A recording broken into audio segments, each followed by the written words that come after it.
Hello, I'm Rick. I'm Andrei. How are you, Andre? Very fine. Where are you? I'm in Iceland. Ah, really? Where are you in the world? The smallest state in the U.S. called Rhode Island. Oh, okay. Yeah. I used to live in New Hampshire. I lived there as a child. I went to high school in Concord, so I know New Hampshire well. I lived there when I was 7, and I came back 30 years later, and everything was exactly the same. It was like nothing had happened. And the houses were not older, they were the same age in a strange way. They were as old as they were when I left, but not older. And are you a writer? Yeah, I write poetry, short stories, fiction, nonfiction. You write in Icelandic. Yeah, I write in Icelandic, but my work is published in maybe 30 languages. I'm totally obsessed with Iceland. Oh, you are? Okay. Yeah, I'm one of those. So what do you do? Well, I'm a writer also. You're a writer, okay. So what kind of writing? I've published a bunch of novels, short stories, 2 memoirs. What's your name? Rick Moody. Okay. And what's your last name? It's Magnason, Andri Snær MAGNASON. Ah. We have to swap books at the end. We have to swap books, yeah. I've been writing more nonfiction lately. I teach writing at Brown University. Even though it's the summer and I should be writing fiction right now, I'm so pole-axed, as they say, by the quarantine and everything that fiction seems like a steep hill. I have this strange habit of betraying my audience. Have you been to Iceland? I have. I did one book called Bonus Poetry. It takes place in a bonus supermarket in Iceland. It's a mythological travel through a bonus supermarket based on the Divine Comedy by Dante. So you start in Paradiso, the fruit division, you go to Inferno, the meat products, and then you end in the Purgatory, the cleaning products. And that book actually was a bestseller. It was one of my first books, so I had a very big start. My next book was a children's book. That book actually did quite well. My publisher wanted another children's book. But then I made sci-fi that kids can't understand, a novel called Love Story. And then when people wanted more sci-fi, I did nonfiction, a book called Dreamland, a self-help manual for a frightened nation about the destruction of the Highlands of Iceland, or Alcoa. They were building dams and all kinds of nonsense. When were you here last time?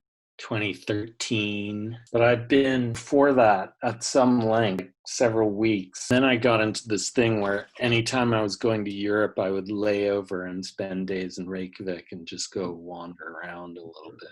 You know. Do you have any friends here? No. You don't have a local you have coffee with? No. No. Well, now you have. That. I'll get there. Now I do. When I come here, I'm like deeply engaged with the Icelandic Sagas, which unfortunately I can't read in the original thing. I just taught them this semester, in fact. And so that's like a narrative point of origin for me as a writer thinker. What's your favorite saga? I just taught Inglaug Serpent Tongue, that one, which I really like. The Eric the Red one is really great. It's funny when they're translated, the vocabulary is very basic. So it's like Gunnar was a man. Yeah. He was big and strong. He lived in the Westfjords. His wife was Brynhildur. She was big and strong. So she was the daughter of this man. That was the daughter of that man. The language becomes a bit barbaric when it's translated. They're not describing the landscape. He ran over the vivid red fields to, They never mentioned the Northern Lights. All the Icelandic sagas. Wow, that's a really interesting detail, which now that you've said it to me, I will never forget. And so what are you writing now? Short stories. And you? What are you writing? I just finished a book called On Time and Water, trying to grasp climate change through personal narratives, family stories, through language. The issue is so big, it's like a black hole. Words like ocean don't make any sense. It is the biggest word in the world, ocean acidification. That is, the oceans will change more in the next 100 years than they did in the past 50 million years. So how can you compare one generation, one single human life, with a timescale that is 10 times the total evolution of man? The words are too small.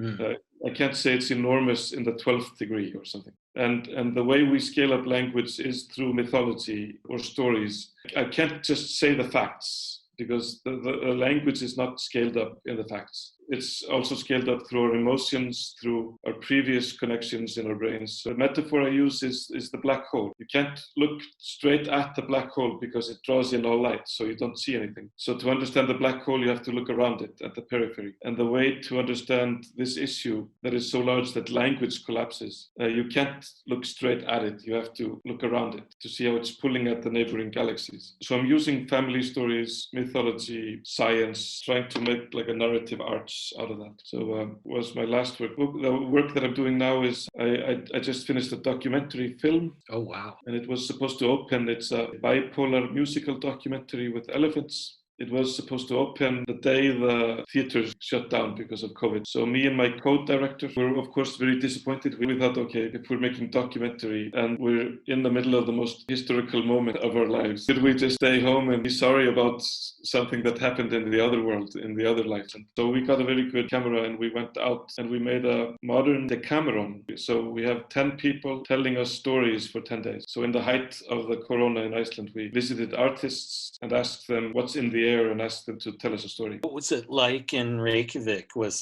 there a lot of sort of viral calamity, or did they just shut down and it was quiet? How did it go? No, so Iceland actually handled it quite well. They were very quickly capturing those that had the disease and tracing those that they had met, putting those people all in very strict quarantine. And they were very adaptable in turning around the systems, closing the elderly homes, protecting, so nobody could visit the old or the weak for 2 months. And so they did not have these mass contaminations that killed so many people in elderly homes all around. So we did not have those incidents. They did not take the people that got the corona into the hospital, but it is not until they became very ill, but at the right moment, actually. So they never ran over capacity in their unit. So these are actually national heroes now. It was not fronted by politicians. So we did not have a politician telling us what to do, but we had a chief epidemiologist and from the National Guard. And these people, we have their names on T-shirts, do what they say and stuff. So, but we did also have more like a Sweden all our swimming pools closed and all our gyms and all sports activity, but preschools and elementary schools were open. So 2 of my kids went to school. This was a huge relief for families. And most stores were still open. I think Icelanders are quite happy with how this was managed. And we lost 10 people. About 2,000 people got the disease, so the death rate is like 0.5% or something. So there's no disease now in Iceland currently. Oh, wow. There's nobody in the hospital, and I think 6 people that they know have an active disease. That's amazing. I mean, it's pretty bad here, as I'm sure you've heard. It's a crazy situation. Who do you blame for this? How it went out of hand? Is that government or... Yeah, I think it's government. I mean, not to belabor a political discussion, but there was an article in the New York Times last week that said if we had instituted social distancing 1 week earlier than we did, just 1 week, we would have saved 36,000 lives. Yeah. That's what saved us here in Iceland, is that we did have this social distancing on time. And this 1 week earlier, that really counted. Yeah, I mean, I think in the US, the highly fragmentary political situation was a perfect sort of proving ground for the virus.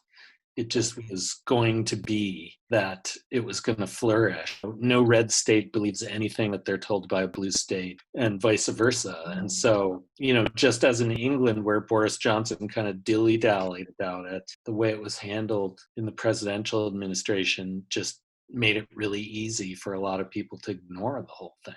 That's why we have 100,000 dead people. We had 10 deaths, and that would be like 10,000 in the US. So that's kind of the difference of politics. Yeah. The 90,000 difference. That we didn't need to have. That we didn't have, And so I've been, because I teach, I'm really trying to keep my eye on how the quarantine thing is going to play out in art. So I'm curious if you have any sense of whether it's going to have ramifications, thematic ramifications for what you do or what you make as you go forward.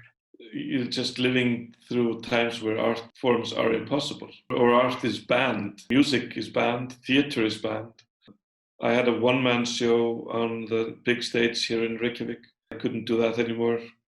I actually interviewed lots of artists about this. I asked 10 artists, no, 16 artists. We took 16 interviews. And I asked them this question, is this inspiring you? Is it putting you into another direction? And some of them said that things like this only seep in like after 10 years.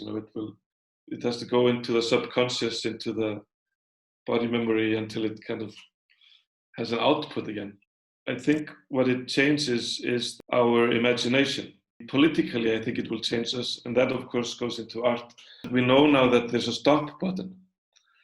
That is, if something is harmful, there is actually a button you can press and stop things. And we've seen it happen for people that are worried about global warming and inaction, where we're not talking about 10,000 deaths versus 90,000 deaths. We're talking about 10 million versus 100 million, or we're talking about huge numbers of people that are at stake in exactly the same type of action versus inaction scenarios.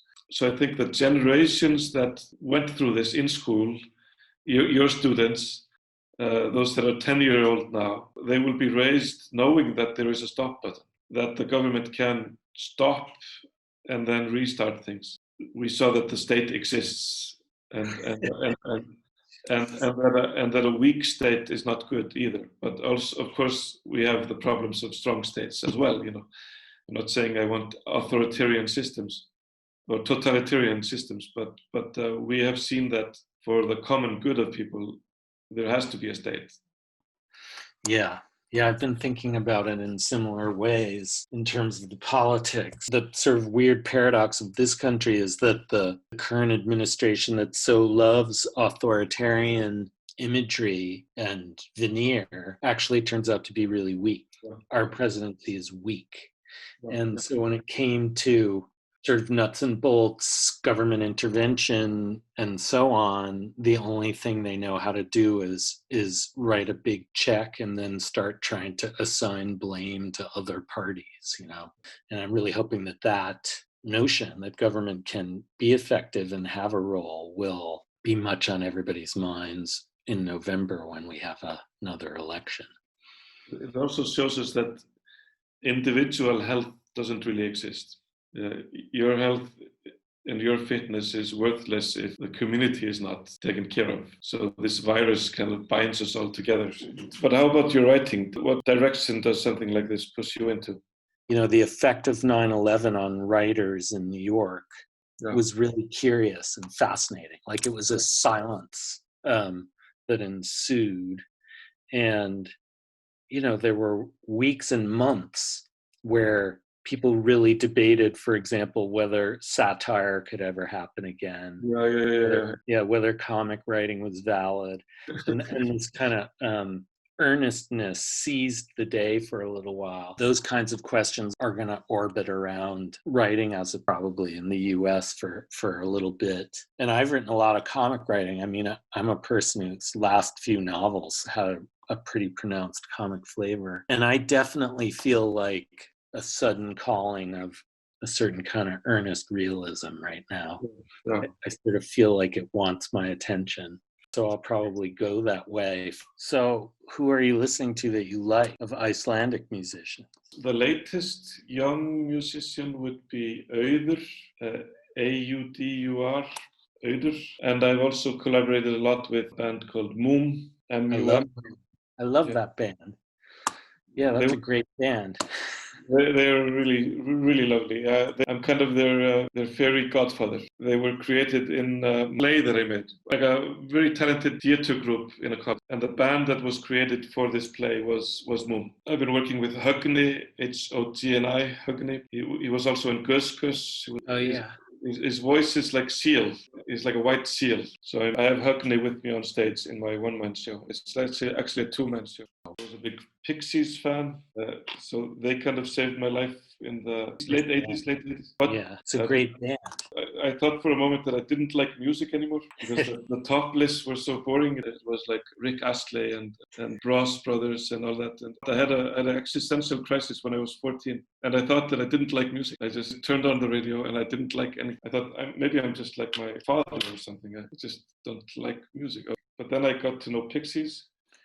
Well, I read a ton of science fiction as a kid. I was very animated by it as a teenager, and I did write a sort of a science fiction novel. I do like that stuff, which is a sort of unpopular opinion in the United States. Is it unpopular? In writing circles, it is. Yeah, in fact, I had a pretty famous American writer, I think I can say his name, Paul Auster, came up to me at one point after I'd published the science fiction novel, and he said, "You're a great writer. You're one of America's greatest voices, and you're ruining your career with this. Don't write this. Don't write this." What novel is that? It's called The Four Fingers of Death. And it has a long, long Mars passage in it, like 300 pages of a Mars mission. Yeah. He really, I guess, didn't like that one very much. But writers like Kurt Vonnegut really just made me want to write. Calvino, Primo Levi, Borges, Bulgakov, Capek, Salamander War. I never went into deep fantasy. I never went into the hardcore sci-fi, but I drenched myself in folklore also, like Icelandic Sagas and folklore, and the more quirky stuff in Icelandic literature. Very dark folklore, like volumes. They were like this thick volumes of. And they were indexing everything in the 19th century. So it was like men fall in love with elves. So it was indexed like revenge of elves, trolls fall in love with humans, trolls kill humans, witchcraft, famous women, witches, famous men, witches, revenge. So when I was reading that, I felt like I was really reading kind of real literature, that is real stories, something that really happened. And that's why I felt often when I tried to read fantasy, like Tolkien and stuff, I felt like that was all made up. While I could index the other and I could find a real event where a troll actually seduced a young man and stretched him out into becoming a troll himself. So that was more imperfect literature, but it felt like these were real historical documents. So I want to read some of these Icelandic legends. You think they're in English? Some of these stories exist in English. Often it's more like the iconic sweet ones. The strange stuff is often just a very short, quirky story. That doesn't even make as a real story. It's just a story says that this boy was lost in the Highlands and he was found 2 years later and he had grown to be 3 meters tall. So it's not like something you translate. It's just like a side note in history or something. I mean, that's what's so interesting about Icelandic literature. And to me, what you're saying is that you guys have a genuine tradition of incorporating fantasy elements into the literature, and that's more quote unquote genuine than these kind of stylized mass marketed fantasy works, which that's part of what's exciting about the work that comes out of your country, I think. Yeah, like when you read the sagas, it's very normal that they jump into fantasy.